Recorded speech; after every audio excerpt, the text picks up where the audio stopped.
Señores, esta es la parte 4 del libro de Para Salvarte del padre Jorge Loring. Esta parte se llama Redención. Punto 33. Dios se hizo hombre para redimirnos del pecado y darnos la vida eterna. Punto 33.1. Redimir es rescatar a precio. Para los que entienden mal, otra vez, redimir es rescatar a precio. Desde el pecado original que cometieron Adán y Eva, las puertas del cielo estaban cerradas y nadie podía entrar allí. Por los méritos de la redención de Jesucristo se nos perdonan todos nuestros pecados y se nos abren las puertas del cielo. La Biblia del padre Manuel Iglesias explica la frase de San Pedro. La Biblia es de la Biblioteca de Autores Cristianos, del padre Manuel Iglesias. Explica la frase de San Pedro en la primera carta de San Pedro 3, versículo 19. Fue a predicar a los espíritus encadenados, como el descenso de Cristo a la región de los muertos del Antiguo Testamento, para comunicarles la buena noticia de la redención. Dios envió a su Hijo para redimir a los hombres. Habéis sido rescatados con la preciosa sangre de Cristo. Habéis sido comprados a gran precio. Él salvará a su pueblo de sus pecados. Jesucristo se dio a sí mismo como rescate para todos. El Hijo del Hombre vino a dar su vida para la redención de todos. Cristo murió por nosotros. San Pablo atribuye a la muerte de Cristo la reconciliación de los pecadores con Dios. Cristo murió por todos. El Padre envió a su Hijo para ser Salvador del mundo. Y San Pedro dice que Jesús es el único Salvador del mundo. Muchos, porque en la Biblia significa todos. De nuevo, muchos. Esa palabra en la Biblia significa todos. Dios ha muerto por todos, pero para que la redención se aplique a cada hombre, depende de que Él quiera aprovecharla. Y eso lo dijo San Agustín, porque Dios, que te ha creado a ti sin ti, no te salvará sin ti.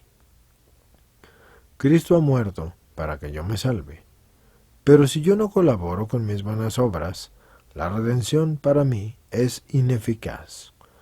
Como si me dan un cheque para que yo me compre un piso, pero si yo no voy al banco me voy a quedar sin el piso. La redención es para todos, pero cada uno debe de poner de su parte. Si nosotros no recibimos la vida sobrenatural, o si habiéndola recibido la perdemos o no la queremos, y morimos sin ella, no nos salvaremos.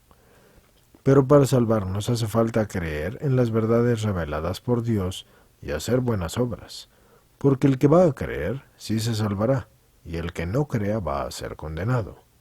Si tú quieres entrar en la vida eterna, guarda los mandamientos. Punto 33.2.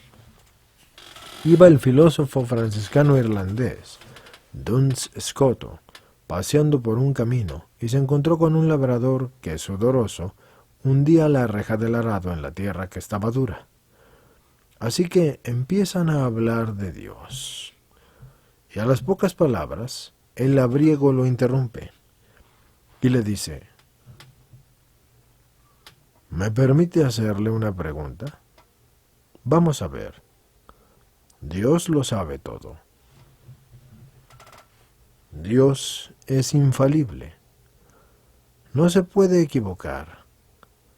En este instante, Dios sabe si me voy a salvar o si me voy a condenar. Ahora bien, si Dios sabe que me voy a salvar, por más que peque yo me salvaré.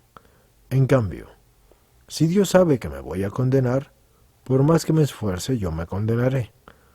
Por tanto, ¿para qué me voy a preocupar de hacer las buenas obras? Dios conoce si te salvarás o te condenarás. Del mismo modo que conoces si este año vas a recoger una cosecha espléndida o lo perderás todo en una helada. Según tu razonamiento, como Dios ya sabe lo que te va a ocurrir con tu cosecha, y Dios no se puede equivocar, es inútil que te esfuerces en arar y en sembrar la tierra. Recoge tu arado y vete a tu casa y espera a ver qué pasa. Y abriendo su libro de rezos, siguió su paseo por el camino, adelante. El labriego se quedó sin saber qué decir, y a pesar de la ciencia infalible de Dios, si él no sembraba, era cierto que no recogería cosecha. Y es que el recoger o no recoger la cosecha, es decir, el que yo me salve o me condene, no va a ocurrir porque Dios ya lo sepa, sino que sí, Dios ya lo sabe desde ahora, porque de hecho ocurrirá después. Si tú dejas caer una piedra desde tu ventana antes de que llegue al suelo, tú sabes que dará un golpe. Efectivamente, a los pocos segundos tú vas a oír el golpe. Pero el golpe no ocurrió porque tú ya lo sabías, sino que tú lo sabías porque de hecho iba a ocurrir necesariamente. La diferencia está en que nosotros solo podemos conocer el futuro cuando éste depende de las leyes físicas necesarias. En cambio, Dios conoce también el futuro de los seres libres, porque por él no pasa el tiempo. Dios conoce ya la película de tu vida y sabe cómo va a terminar. Pero la película la haces tú, libre y voluntariamente. Así que saldrá lo que tú quieras. Si yo veo grabado en video un partido de fútbol al que yo he asistido personalmente, sabré de antemano el resultado. Pero no por eso yo soy responsable de la goleada. Dios conoce mi futuro, porque para Él todo es presente. Pero mi futuro depende de mí. El que se condena, ese se condena porque no quiso cooperar a las gracias que Dios le ha dado. Dice nuestro Dios, yo les he llamado y ustedes no me han escuchado. Por tanto, tú eres culpable de tu perdición. Punto 33.3. Preguntaron a un niño en la escuela, ¿quién creó los demonios? Y él respondió, Dios los hizo ángeles, pero ellos se hicieron demonios. Bien respondido. Bueno, lo mismo ocurre con nosotros.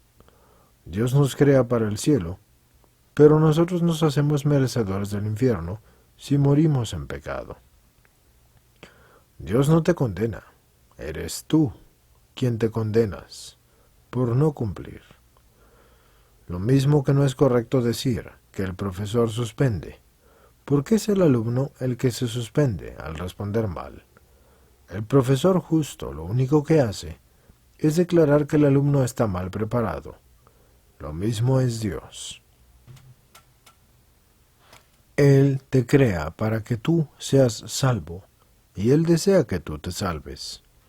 Pero si tú no cumples, Él tendrá que declarar que tú no eres apto para la salvación, sino para el infierno. Señores, aquí les digo una cosa. El Señor sí declara la verdad de lo que el alma es, pero no porque Dios en sí le juzgue al alma de esa forma. Cuando el alma llega delante de Dios, por la omnipotencia de Dios ya sabe lo que le toca. Esa es la función del umbral, mostrarle al alma las consecuencias de sus obras. De manera que cuando ésta llega delante de Dios, Dios ya no le dice te vas al infierno. Habiéndole dado el conocimiento infuso de sus obras y las consecuencias, Dios ya le dice que mereces. Y el alma, por ese conocimiento, ya lo sabe. Y de hecho esto es muy simple, porque las almas que tienen salvación sienten un apego a Dios. Las que no lo tienen sienten un rechazo y un odio a Dios. Y eso no ocurre en cuanto llegan a Dios, porque la salvación o la condenación comienza aquí. Y la aceptación o el rechazo de la ley de Dios y por tanto de Dios, comienza aquí. Así que una vez que el umbral te muestra lo que mereces, tú no tienes más que aceptar la respuesta a esa pregunta, porque tú mismo das la respuesta. Dios no es quien envía las almas al purgatorio. Son las almas quienes, viendo la pureza de Dios, van al purgatorio para ser dignas de compartirla. Así también las del cielo. Van al cielo porque son dignas. Y al ver en el umbral que son dignas, Dios les da lo que merecen. No es diferente con las del infierno. Pero Dios no te dice que te condenas. Te muestra las consecuencias de tus obras en el umbral, en todas las personas y en todos los seres con los cuales tú hayas convivido. Y te muestra cómo afectaste negativa o positivamente cada cosa y a cada persona en tu vida. Y si lo que hiciste tuvo o no tuvo una resonancia en la eternidad, y valió o no valió la pena. Así que cuando sales del umbral, ya sales juzgado, pero no por Dios, por ti mismo. Solo que con un conocimiento infuso que Dios da y que solo el Espíritu puede llegar a tener.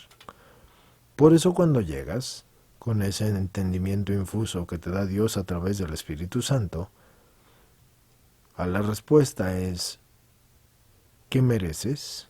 La respuesta se la das tú justamente a Dios, cuando Él te hace esa pregunta. Dios te da lo que justamente mereces, después de, por su omnipotencia y poder, hacértelo entender. Y esa aclaración se las hago, porque yo esa no la creo. Recordemos, señores, que yo tuve la gracia de morir. Y sí, así lo digo, gracia de morir. Y ese Dios del que este sacerdote habla, me devolvió la vida. Por eso puedo explicarles esto, porque estuve frente a Él.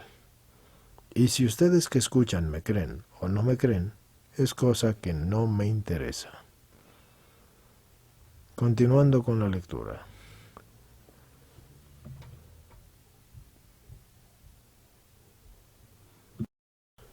Punto 34. Cristo nos redimió ofreciendo el sacrificio de su vida en la cruz para perdonarnos nuestros pecados y devolvernos la gracia y amistad de Dios. Punto 34.1. La muerte de Jesucristo clavado en la cruz es el hecho más grande que ha visto la historia. Para la reparación del género humano en el plan de justicia estricta y perfecta y condigna, fue absolutamente necesaria la encarnación y la redención de Cristo. La ofensa aumenta con la dignidad del ofendido. Al ser el pecado una ofensa a un Dios infinito, su malicia es infinita. No podía repararse por un mero hombre, y por eso Dios se hizo hombre, para ser hombre y ser Dios, y así reparar la ofensa del hombre, y darle a Dios la infinita reparación como Dios. Las obras que Jesucristo hizo como hombre, las asumió su persona divina, por lo tanto tienen un valor infinito. Jesús es Dios, pero también es hombre. En cuanto a Dios, todas sus acciones, incluso las humanas más pequeñas, tienen un valor infinito. Y en cuanto a hombre, hecho hermano nuestro y cabeza de la humanidad, Él puede ofrecer a Dios en nuestro nombre y en nuestro favor todo cuanto hace. De allí que ofrezca su obediencia hasta la muerte de cruz como reparación de nuestra desobediencia. Al hacer esto, Él mismo se convierte en la reconciliación entre el Dios ofendido por la soberbia humana y los hombres que son los ofensores. Por eso es su sangre derramada en la cruz, la que pacifica todas las cosas. Por la humanidad de Jesucristo, entra la persona del Verbo en solidaridad con el género humano. Formamos con Él un todo, y Él es uno de nosotros. Así puede verificarse la redención satisfactoria. Nosotros ofendimos a Dios, y Él paga por todos, con todo lo que conlleva. Por tanto, Cristo es un eslabón que une lo sumo con lo ínfimo.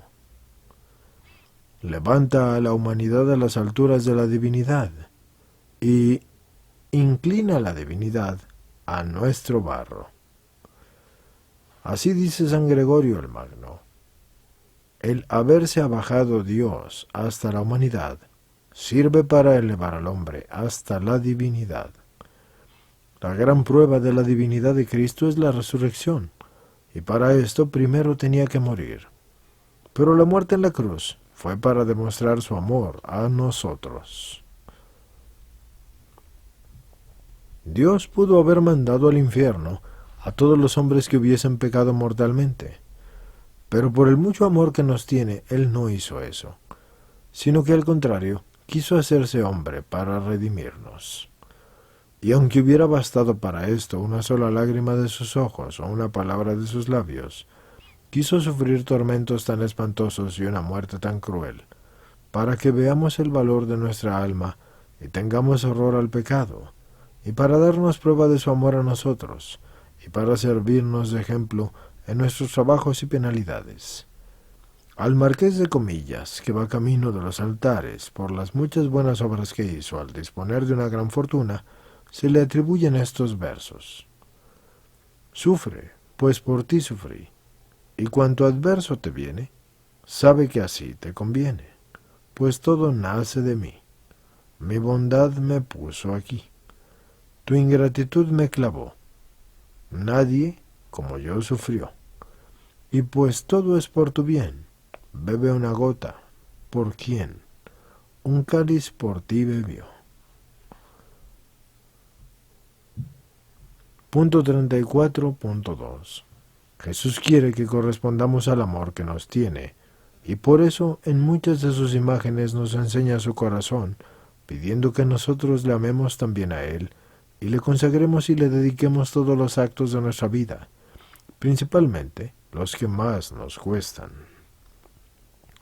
El dolor y el sufrimiento son un tesoro, si es que se saben aprovechar para la otra vida, ofreciéndolos a Dios. La bondad es comunicativa. Dios ha querido crear seres humanos que participen de su felicidad. A estos seres humanos los amó tanto que quiso redimirlos del pecado, y todo amor quiere ser correspondido. Por eso solicita el amor de los hombres en la devoción al Sagrado Corazón de Jesús.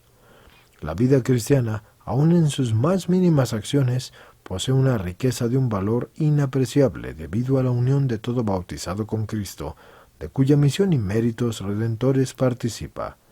Todo ese valor y precio puede ofrecerse a Dios para reparar los pecados y colaborar en salvar al mundo, y aún para conseguir de la omnipotencia de Dios gracias y favores en beneficio propio y ajeno.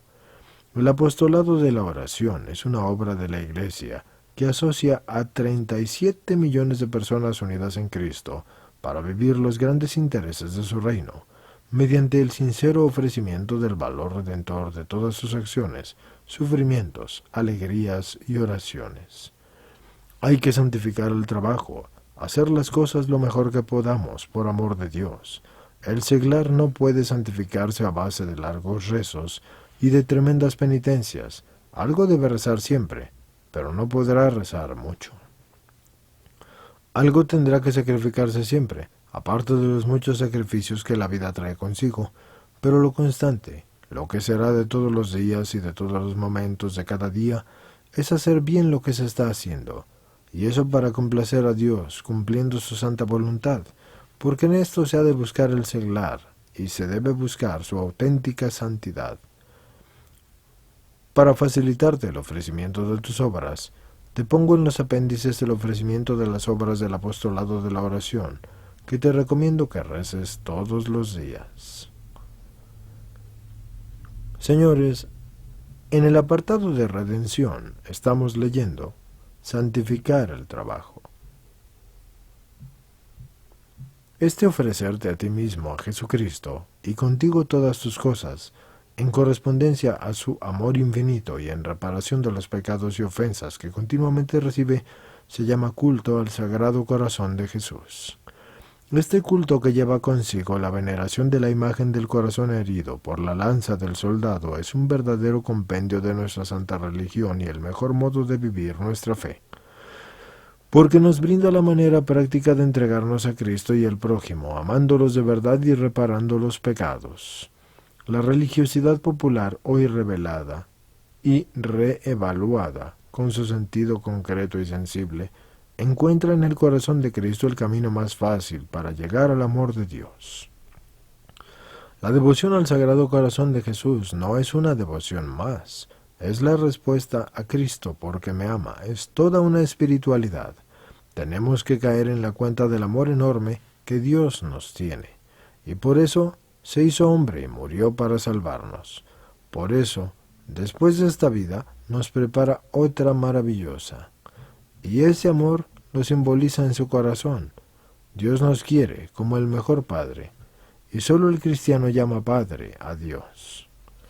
En los Evangelios se llama Padre a Dios 170 veces. Veamos el amor de Dios en todas las circunstancias que nos rodean, ya sean buenas o malas.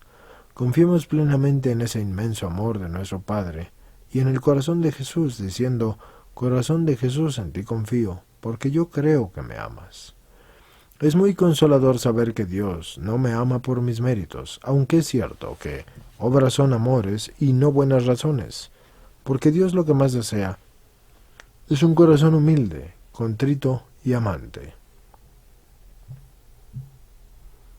Punto 34.3.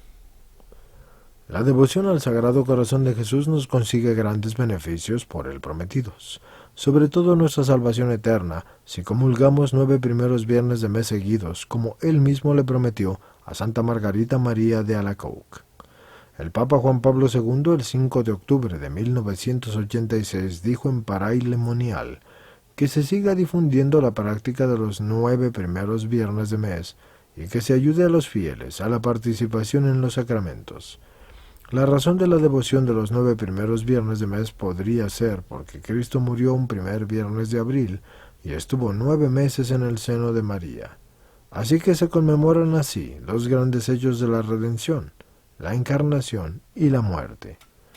Es evidente que quien hace los primeros viernes y después, fiado de esta promesa, se dedica a pecar a sus anchas, se está burlando del corazón de Jesús, y no parece este el mejor camino para alcanzar el cumplimiento de la promesa. Lo dijo San Pablo, que de Dios no se burla nadie. Si alguien comulgara presuntuosamente, es decir, sin el propósito de enmienda, y después pensando pecar, está claro que su comunión sería sacrílega y no válida. Entonces no ganaría la promesa. La promesa del corazón de Jesús no es un seguro de salvación. Y no lo es porque no lo será jamás para aquellos que quieran llevar una vida de pecado.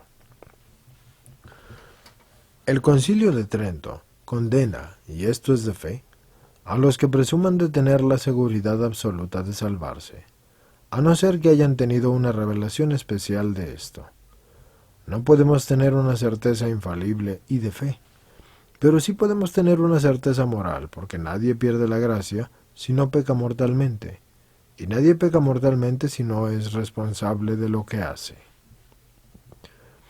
Señores, estamos escuchando ahora en el apartado Redención, el subapartado Sagrado Corazón.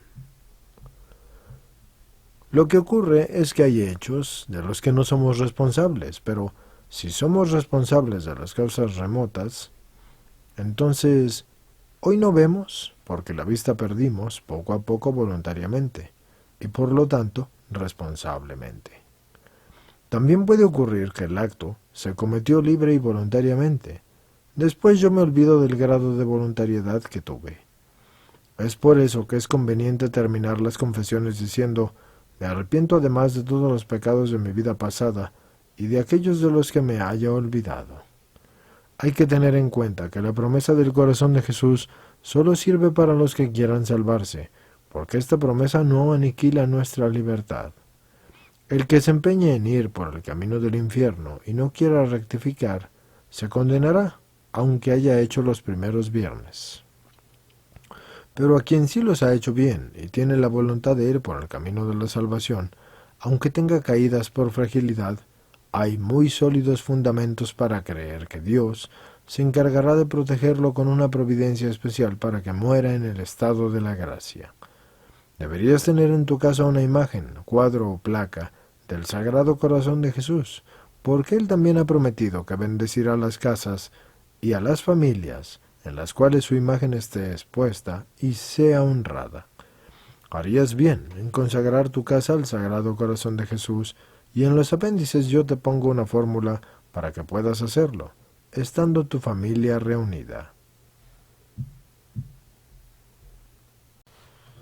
Punto 35.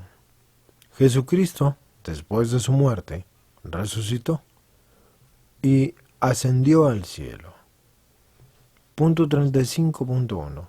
Jesucristo, después de ser crucificado, estuvo muerto y enterrado, y al tercer día resucitó, juntando su cuerpo y su alma gloriosos, para nunca más morir. Por tanto, Jesucristo ahora está en el cielo, en cuerpo, alma y espíritu.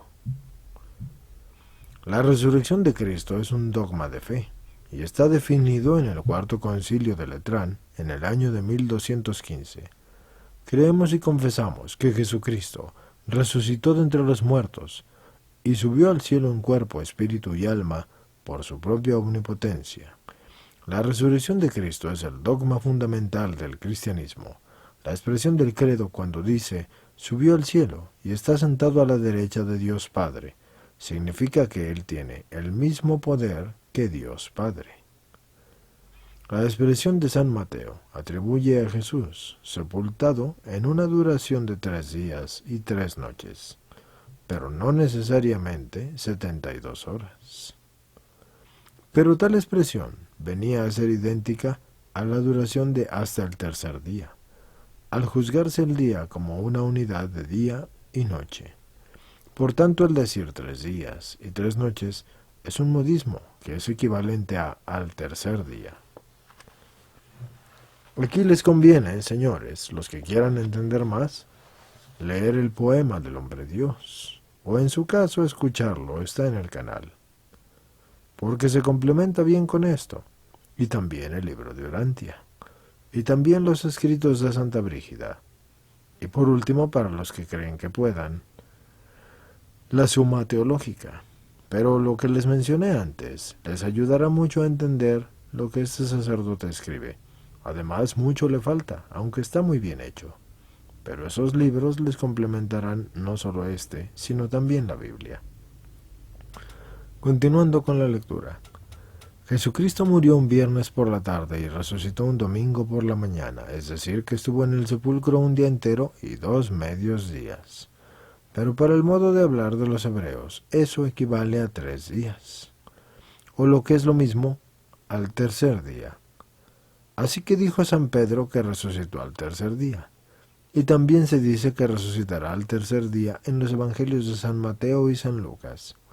Antes de morir, Jesús había profetizado varias veces su resurrección. Por lo tanto, al resucitar por su propio poder, estaba nuevamente demostrando, y con la prueba más convincente, que no sólo era Dios, sino que sigue siendo Dios y verdadero hombre. Dice San Mateo que los fariseos mandaron a sus soldados que habían estado guardando la tumba que dijeran, sus discípulos vinieron de noche estando nosotros dormidos y lo robaron. Pero San Agustín dio a esto una respuesta definitiva. Si estaban durmiendo, entonces no pudieron ver nada. Y si no vieron nada, ¿cómo pueden ser testigos y decir lo que han dicho? Los teólogos modernos buscan diversas explicaciones al hecho de la resurrección de Cristo, pero cualquiera que sea la interpretación, debe incluir la revivificación del cuerpo, si es que no se quiere hundir la teología de la resurrección. Para el protestante Bultmann, la resurrección de Cristo es un mito. Pero para el catecismo de la Iglesia Católica, la resurrección de Cristo es un acontecimiento real. Algunos dicen que la resurrección de Cristo no es un hecho histórico porque no hay testigos, y ese modo de hablar es ambiguo y puede confundir, pues no histórico puede confundirse con no real. Por eso no debe emplearse como recomienda el padre José Cabá, catedrático de la Pontificia Universidad Gregoriana de Roma, en su libro Resucitó Cristo, mi esperanza. La resurrección de Cristo es un hecho que ha sucedido en la realidad. Aunque no haya habido propiamente ningún testigo del hecho de la resurrección, en cuanto a tal es histórica, en razón de las huellas dejadas en nuestro mundo y de las que dan testimonio los apóstoles. Si aparece un coche en el fondo de un barranco y está destrozado el pretil de la curva que hay en ese sitio, yo no necesito haber visto el accidente para comprender lo que ha pasado. De la misma manera yo puedo conocer la resurrección de Jesucristo. Para otros, sí se puede considerar como un hecho histórico, porque puede localizarse en el espacio y en el tiempo, y según Pannenberg, es histórico todo suceso que pueda ser colocado en unas coordenadas de espacio y tiempo.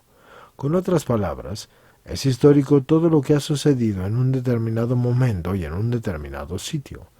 Por eso para el padre Ignacio de la Potier, que es uno de los mejores especialistas en el mundo del Evangelio de San Juan, la resurrección de Cristo tuvo una realidad física e histórica. Y dice Max Meinertz que la resurrección entra en el campo de la realidad histórica. La resurrección de Cristo la refiere San Pablo en la carta a los Corintios en el año 57, es decir, a contemporáneos de los hebreos, porque Cristo murió por nuestros pecados y fue sepultado y resucitó al tercer día. Y eso lo atestigua San Pedro. De Jesús resucitado todos nosotros somos testigos. Y San Lucas lo afirma enfáticamente, diciendo el Señor ha resucitado verdaderamente. Punto 35.2. Cristo estaba muerto en la cruz. Por eso los verdugos no le partieron las piernas como solían hacer para rematar a los crucificados. Si él no hubiera estado muerto, lo hubieran matado. La lanzada que le abrió la aurícula derecha del corazón y la cantidad de sangre que salió después de la lanzada, según el relato de San Juan, que estaba allí presente, dicen los médicos que sólo se explica porque la lanza perforó la aurícula derecha, que en los cadáveres está llena de sangre líquida. Al tercer día, el sepulcro estaba vacío, no estaba el cuerpo de Cristo. La fe en la resurrección de Jesucristo parte del sepulcro vacío. Oscar Kuhlmann, protestante de la Universidad de Basilea, dice: la tumba vacía seguirá siendo un acontecimiento histórico. Los apóstoles no habrían creído en la resurrección de Jesús de haber encontrado su cadáver en el sepulcro. Los 4 evangelistas relacionan el sepulcro vacío con la resurrección de Cristo. El primer punto es San Mateo, cuando dice no está aquí porque ha resucitado. El segundo es San Marcos, cuando dice ha resucitado, no está aquí. El tercero es San Lucas, cuando dice no está aquí, sino que ha resucitado. Y el último es San Juan, cuando dice, al ver la tumba vacía y la disposición de los lienzos, vio y creyó que el Señor había resucitado. Pues si alguien hubiese robado el cadáver, no hubiera dejado los lienzos también puestecitos. San Juan vio la sábana que había cubierto el cadáver de Jesús. Esta yacía en el suelo. Estaba aparte doblada aparte, y el sudario también estaba aparte, y ese había estado sobre su cabeza. Según los especialistas, la palabra asonía, que era usada por San Juan, debe traducirse por lienzos, y no por vendas, como lo hacen algunos equivocadamente. Es verdad que las vendas son lienzos, pero no todos los lienzos son vendas. El sepulcro vacío solo tiene 2 explicaciones. O alguien se llevó el cadáver, o Cristo resucitó. Y el cadáver no lo robaron los enemigos de Cristo, porque al correrse la noticia de la resurrección, la mejor manera de refutarla hubiera sido enseñar el cadáver. Pero si no lo hicieron, es porque no lo tenían. Tampoco lo tenían sus amigos, porque los apóstoles murieron por su fe en Cristo resucitado. Y de nuevo, nadie da la vida por aquello que sabe que es una patraña. Se puede dar la vida por un ideal aun si es equivocado, pero no por defender lo que se sabe que es mentira, y eso lo dice Pascal. Porque él dice, yo creo de buena gana las historias, cuyos testigos se dejan matar para defenderlas. Y es evidente que los apóstoles no escondieron el cadáver. Luego, si Cristo estaba muerto y el sepulcro estaba vacío y nadie robó el cadáver, entonces solo queda una explicación. Cristo resucitó. San Pablo nos habla también de la resurrección de Cristo en la primera carta a los tesalonicenses del año 51 de nuestra era, cuando dice Jesús murió y resucitó, y en la primera carta a los Corintios del año 55, cuando dice Cristo ha resucitado, y Cristo resucitó al tercer día. Una confirmación de la resurrección de Cristo es la Sábana Santa de Turín, donde ha quedado grabada su imagen por una radiación en el momento de la resurrección, porque no hay una explicación más aclaratoria. Y les puede ser interesante mi video, la Sábana Santa después del carbono 14. Como pueden escuchar, estamos escuchando la parte de la resurrección de Cristo. En el mismo apartado de redención. La resurrección de Jesucristo es totalmente distinta de la resurrección de Lázaro o la del hijo de la viuda de Naín. Esos resucitaron para volver a morir, pero Cristo resucita para nunca más morir, porque Cristo resucitado de entre los muertos ya no vuelve a morir. La resurrección de Cristo no fue una reviviscencia para volver a morir, como le pasó a Lázaro, y tampoco fue una reencarnación propia del budismo y del hinduismo, y menos aún fue el mero recuerdo de Jesús en el ánimo de sus discípulos. Fue el encuentro con Jesús resucitado lo que provocó la fe de los discípulos en la resurrección, y no al revés. La resurrección no fue la consecuencia, sino la causa de la fe de los discípulos, con todo lo que eso conlleva. Jesucristo fue restituido con su humanidad a la vida gloriosa, plena e inmortal de Dios, con todo lo que eso conlleva, y eso se trata de la transformación gloriosa del cuerpo resucitado en un cuerpo glorioso, en un cuerpo espiritual, como lo llama San Pablo, y por eso es que atraviesa las paredes del cenáculo. Después de resucitar, sube a los cielos, y la expresión subir a los cielos es un recurso literario muy en consonancia con la cultura de aquellos hombres. También nosotros expresamos nuestros anhelos levantando hacia el cielo nuestras manos. Después de resucitar y antes de subir al cielo con su Padre, Él estuvo varios días apareciéndose a los apóstoles. Estas apariciones las expresa el Nuevo Testamento con la palabra griega «όφησε», que significa «se mostró», y se hizo ver, y se dio a ver. Eso da a entender que se trataba de un cuerpo real. Los fantasmas no comen ni se dejan palpar. Y Cristo resucitado cenó con los apóstoles y se dejó palpar por Santo Tomás. Decía Cristo, soy yo, tocadme y ved. Un espíritu no tiene carne ni hueso, como veis que yo tengo. San Pedro lo recuerda. Nosotros hemos comido y bebido con él después de que resucitó de entre los muertos. Y en su discurso en el pórtico del templo de Jerusalén dijo,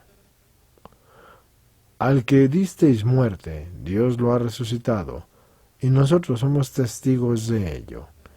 La resurrección de Cristo está confirmada por sus apariciones a San Pedro y a San Pablo, después de las cuales cambiaron radicalmente. En una ocasión se apareció a más de 500, estando todos reunidos, y así nos lo cuenta San Pablo escribiendo a los Corintios y añadiendo que muchos de los que lo vieron todavía vivían cuando él escribió aquella carta, en los años 55 y 56 de nuestra era. El verbo empleado por San Pablo excluye una interpretación subjetiva del término aparición. Las apariciones de Jesús son un motivo de credibilidad en la resurrección de Cristo. Jesús resucitado tiene un cuerpo glorioso con propiedades distintas a las de un cuerpo material. En la Biblioteca Nacional de Madrid he leído un incunable, en el que Poncio Pilato escribe al emperador Tiberio sobre Cristo y dice, después de que fue flagelado y lo crucificaron, su sepultura fue custodiada por mis soldados. Al tercer día resucitó, y los soldados recibieron dinero de los judíos para que dijeran que los discípulos habían robado su cadáver. pero ellos no quisieron callar y testificaron su resurrección. Sabemos con certeza que existieron unas actas oficiales de Poncio Pilato, que fue procurador de Judea al emperador Tiberio, como era obligación y costumbre en el imperio, por testimonio de Tertuliano en el siglo III. El historiador Jacques Perret, catedrático de la Universidad Sorbona de París, publicó en 1984 un libro refutando a los que niegan la historicidad de la resurrección de Jesús. Porque los métodos históricos modernos hacen que el investigador se vea prácticamente obligado a reconocer la realidad objetiva de la resurrección de Jesús, y añade, los que rechazan la resurrección de Cristo no es por razones históricas, sino por prejuicios teológicos. La historia nos lleva a aceptar la verdad de la misma. La resurrección de Cristo es el hecho más grande de la historia. Punto 36. La única religión verdadera es la de Jesucristo. Punto 36.1. La palabra religión viene de la palabra latina religare, que significa atar fuertemente o volver a unir. Por eso la religión es el lazo que une al hombre con Dios. El camino para llegar a Dios es el que Él mismo nos ha señalado, revelándonos una religión. La religión verdadera solo puede ser una, pues las religiones se contradicen entre sí, y la verdad solo puede estar en uno de los dos campos.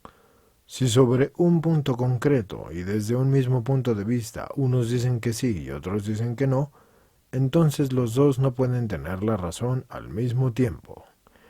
Si uno dice que Cervantes nació en España y otro dice que nació en Inglaterra, es evidente que no pueden tener los dos la razón al mismo tiempo. Uno de los dos se equivoca. Los católicos decimos que Cristo es Dios y otros lo niegan, y es claro que no podemos tener todos la razón, y por eso solo hay una religión verdadera. Pero para conocerla no hace falta estudiar todas las religiones, basta conocer los motivos de credibilidad del cristianismo para saber qué es la religión verdadera. Y sería absurdo pensar que Dios ha revelado varias religiones contradictorias entre sí.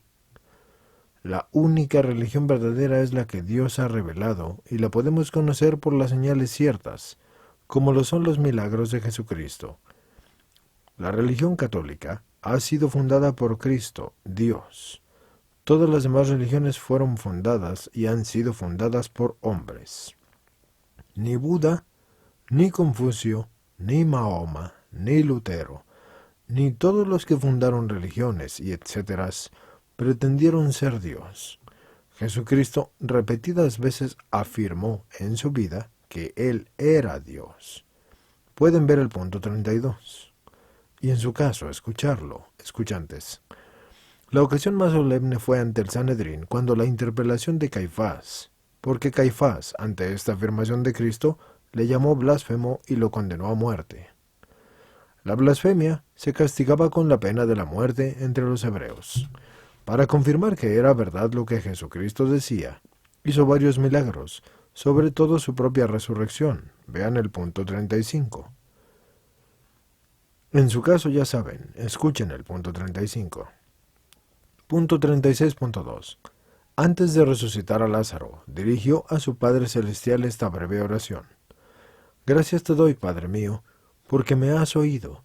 Ya sé que siempre me oyes, pero lo digo por el pueblo que me rodea para que crean que tú me has enviado. Los milagros de Jesucristo nos constan por la historicidad y autenticidad de los evangelios, que se demuestran científicamente muchísimo mejor que la de otros libros de los que no duda ninguna persona culta. Bultmann ha escrito la mayor parte de los relatos milagrosos narrados en los evangelios, y son leyenda. Pero hay evidencia insoslayable. Jesús se presentó ante sus contemporáneos como un taumaturgo dotado de poderes extraordinarios. El prejuicio sistemático de la sospecha que ha recaído sobre los evangelios durante casi un siglo recae actualmente gracias al estudio de los criterios de la autenticidad sobre quienes niegan su autenticidad. Esta inversión de las posiciones no es un retorno a la ingenuidad crítica, sino a la consecuencia de que los evangelios han encontrado de nuevo crédito a los ojos de la crítica histórica. Ahora, señores, vamos a pasar al siguiente punto del libro, que sería, efectivamente, la iglesia. Recuerden, inscríbanse al canal. Soy su lector, Hugo Ramón Zamorano Sánchez. Inscribirse es gratis, y los que quieran pueden unirse a una membresía. Recuerden que escuchan este libro porque yo se los leo, pero también está en el canal de Dios es Amor, de un muy estimado amigo mío. Así que únanse también a ese canal y sobre todo difundan la palabra del Señor. Vamos a continuar con el siguiente tema, que es la iglesia, dentro de este libro Para Salvarte, Enciclopedia del Católico del siglo XXI, del padre Jorge Loring.